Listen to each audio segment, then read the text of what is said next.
እስከ ሌሊቱ 9 ሰዓት ድረስ ቅዳሜ ቲክቶክ ላይ ከሆንክ አንተ ከእግዚአብሔር መንፈስ የራክ በደለኛ ነህ። አንቺም እንደዛው ቁጭ ብሎ እኔ እኮ የሚገርመኝ ቲክቶክ አይቼ ባላቀም ሰዎች አንዳንድ እየቆነጠቡ የሚልኩልኛል። ተኝታ ቁጭ ብላ 40 ሰው ይሰማታል። እሺ ጋይስ ደግሞ የሚሉታሉ። አሁን ደግሞ የመጡት ጋይስ ይላሉ። ጋይስ እንደ ፋሽን መሆኑ ነው። ጋይስ እንግሊዘኛ ነው። ድሮ ሳስተምር እንግዲህ ደግሞ አሁን ያኔ ትዝ ይለኛል ሳስተምር ማይ ጋድ ይል ነበር። ማይ ጋድ ከዛ አሜሪካኑ ወደ ማይ ጋሽ ይለውጠዋል። አንተ ደግሞ የኔ ጋሽ ይበል እያልኩ ሳስተምር ነበር። ቋንቋ ማወቅ ጥሩ ነው።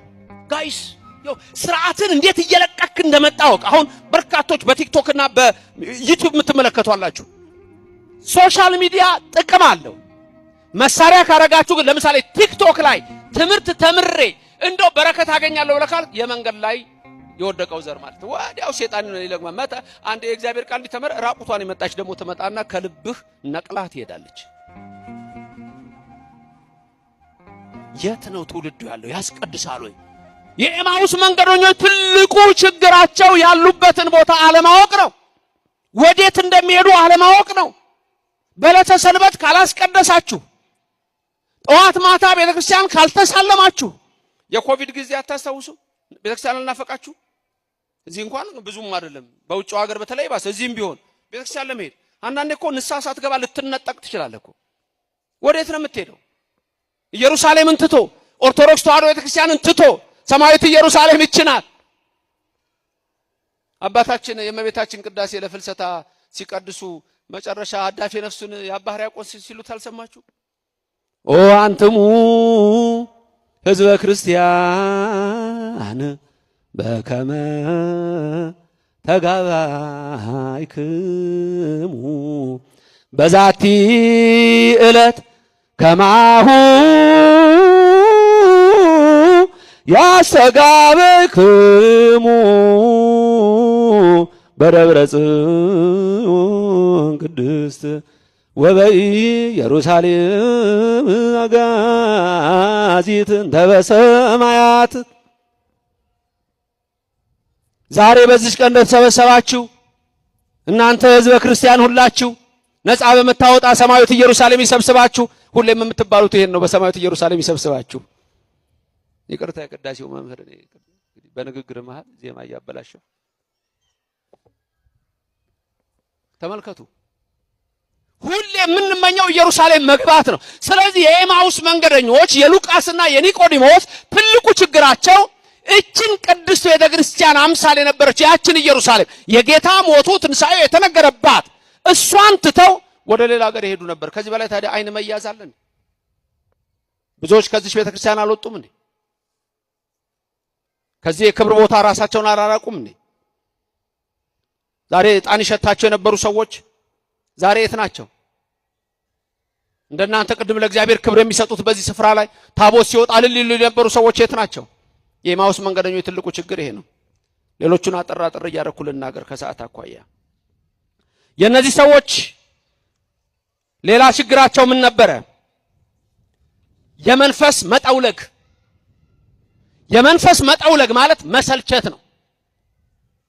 አንዳንድ ሰዎች ብዙ ሰዎች ይዋቸው ትላንት እኔም እኮ ያኔ እኮ እማር ነበር ቤተክርስቲያን፣ ዛሬ የት ነው? የለም። ትላንት አስቀድስ ነበረ፣ ዛሬ የት ነው? የለም። የመንፈስ መጠውለግ ይገጥማል፣ ይሰለቻል። ቅዳሴ ላይ መቆም ያኔ በቃ እንደተተከለ እንጨት ቀጥ ብለህ ነበር።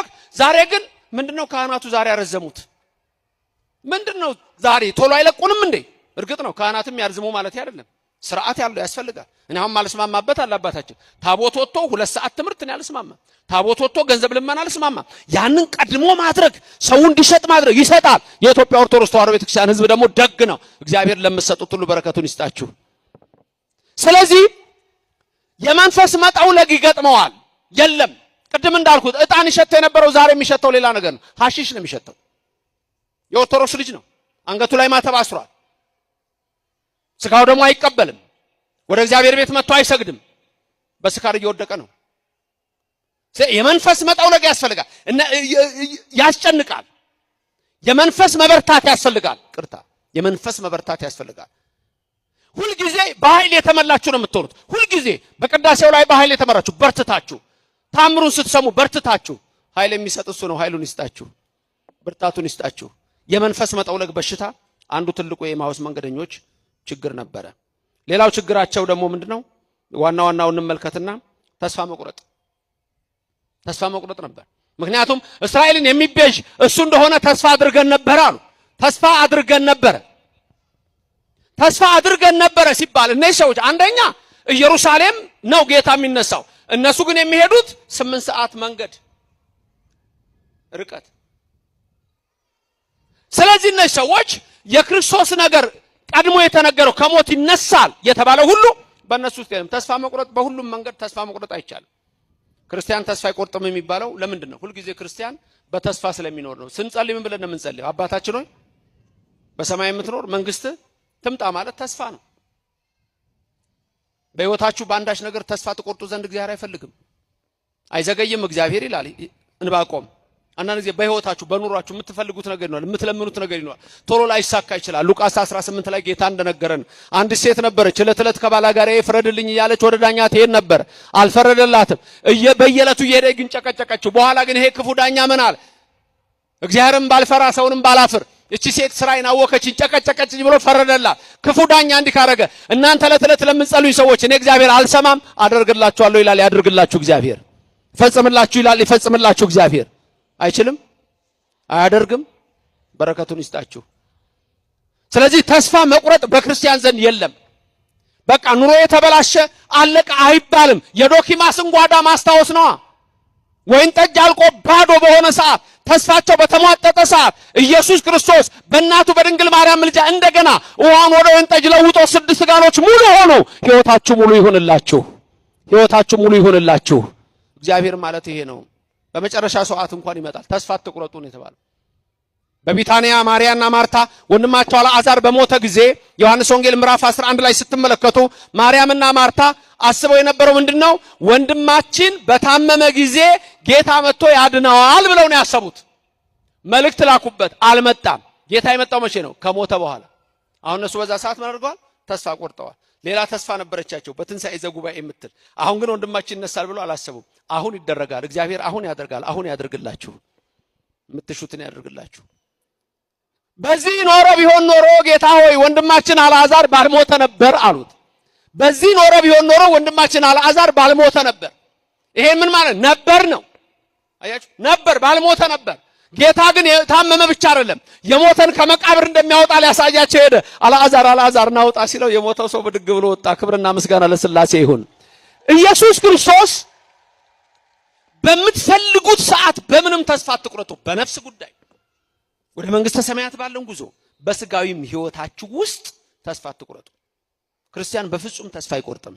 እግዚአብሔር ሁሉን ማድረግ የሚችል ድንቅ አምላክ ስለሆነ በቃ እኮ ደጋውን ቆላ ማድረግ የሚችል ደጋውን ቆላውን ደጋ ማድረግ የሚችል እግዚአብሔር ነው። ቀንና ሌሊትን ማፈራረቅ የሚችል እግዚአብሔር ነው። አንድም ሌላ ኃይል አይችልም። የኔና የናንተ አምላክ ክብርና ምስጋና ይግባው። ስለዚህ እግዚአብሔር ለኔና ለና